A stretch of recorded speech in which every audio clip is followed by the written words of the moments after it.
Сәлем достар, барлықтарыңызға жаңа жылдарыңызбен. Мен жаңа жылға арнап, осындай менің ең сүйікті торттарымнан бірі Наполеон тортын пісіретін боламын. Сіздер де дайындап көріңіздер. Ең алдымен бізге қамырын дайындау үшін бізге ұн, салқын сары май, уксус 6 немесе 9%, бір жұмыртқа, салқын су керек. Мен барлығын описанияға төменге қалдырып кетемін. Енді салқын суымызға бір жұмыртқаны қосамыз. Суымыз өте салқын болу керек, тоңазытқышқа алдын ала салып қоюға болады. Бір шымшым тұз және бір үлкен қасық уксусты. Уксусымыз 6 немесе 9% болу керек, 70% уксус құюға болмайды. Осылай жақсылап араластырып алып, оны мұздатқышқа қайтадан салқын болып тұру үшін салып қоямыз. Енді ұнымызға салқын сары майымызды өткіземіз. Майымыз 82% болу керек, өте салқын болу керек. Осындай ұнтақтар жасап, яғни крошка жасап, барлығын араластырып шығамыз. Жаңағы суымызды біртіндеп құйып араластырамыз. Барлығын бірден емес, жайлап біртіндеп құйып шығамыз. Осындай қамыр шығады бізде. Қамыр болғанша осылай араластырып аламыз. Қатты етіп илемейміз, жайлап тек біріктіріп осылай басып илеп шығамыз. Енді оны бөліктерге бөлетін боламыз. Мен оны қазір 10 бөлікке бөліп аламын. Сіздер өздеріңіздің қалауыңызша неше бөлікке бөлсеңіздер де өздеріңіз білесіздер. Табағының байланысты.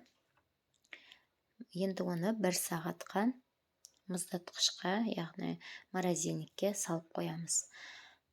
Тестіміз дайын болғанша кремімізді дайындаймыз. Заварной крем, қайнатпалы крем, оған 1 жұмыртқа, 200 грамм қант қосып араластырып, 40 грамм кукурузный крахмалды қосып араластырамыз. 400 грамм сүтімізді газге ысытып, аздап жаңағы жұмыртқамызға салып аламыз.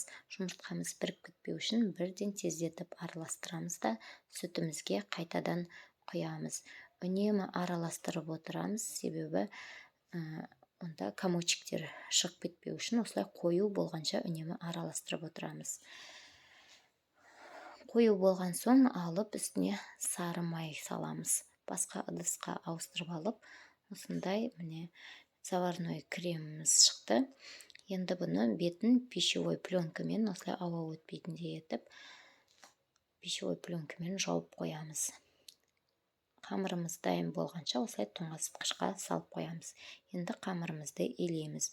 Осындай пергамент қағазын кесіп алып, үстіне ұн сеуіп, қамырымызды жұқалап илеп шығамыз. Жабысып қалмау үшін аздап біртіндеп ұн салып отырамыз, көп салмаймыз онда. Қамырымыз өте жұқа болып илеу керек. Өлшеп алып, жан-жағын кесіп алып, осылай вилкамен тесіп шығамыз. Барлығын осылай пісіріп шықты. Менде 10 шықты. Яғни біреуін отып аламыз. Енді кремін дайындаймыз. Кілегейімізді миксермен араластырып, заварной кремімізге араластырамыз. Сонда бізде заварной пломбир кремі шығады. Пломбир кремі өте дәмді болып шықты. Енді тортымызды жасаймыз. Міне осындай қатпарлы, міне слоеный болып шықты менде тестіміз. Енді барлығын біріктіріп, осылай торт жасап шығамыз. Үстіне мен барлығын өлшеп құйып шықтым. Енді біріктіреміз. Барлығын қойып шықтым. Енді осыны 1 сағатқа тоңазытқышқа салып қоюға болады. Менде уақыт аз болғандықтан мен бірден кремін жағып, бетіне крошкаларын сеуіп тастадым. Енді таң атқанша осылай бір түнге тоңазытқышқа салып қоямыз. Креміміз сонда таңертең алғанда бір-біріне қамырларымыз жабысып, кремі сіңіп, өте дәмді болып шығады.